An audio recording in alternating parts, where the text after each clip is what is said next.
Если мы сами о себе не подумаем о своих близких, то в первую очередь и ответственность будет на каждом, кто заразил. Пришел домой, инфицировал своих домочадцев. Берегите, берегите. Не думайте о себе, подумайте о своих родных, о близких.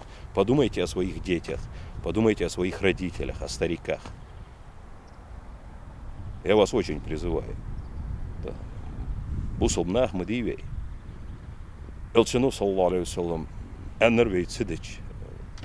Бусул пхалырмыш тхулвей. Карантинные меры, которые сегодня принимаются по всему миру, мы носители, ислама, мы себя считаем мусульманами. Это меры, эти карантинные меры, они появились не здесь и не сейчас.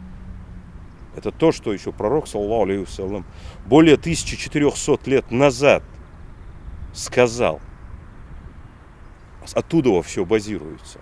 Это то, что именно ученые-мусульмане в древности разработали во время этих эпидемий. Да, именно ислам подарил эти открытия миру. Но мы сегодня носители ислама, и мы не слушаем, что говорят наши алимы, что говорят ученые, но сами задумайтесь. Мекку закрыли, Масджид Аль-Харам закрыли.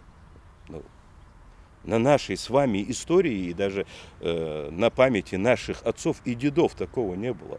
То есть это причина для здравомыслящего человека задуматься.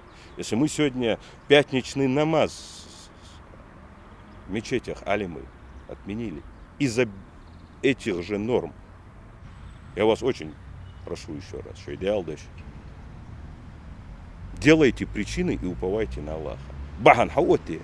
Бол Аллаха гдат был. Дал диктор долдуй Аллаха сдихянск алгар бахкут. Омек мелбахш барыжи. Одинет мелбахш банаха. Унада Аллаха скалгар бахкут усулна. Дал лор долдуй мучама.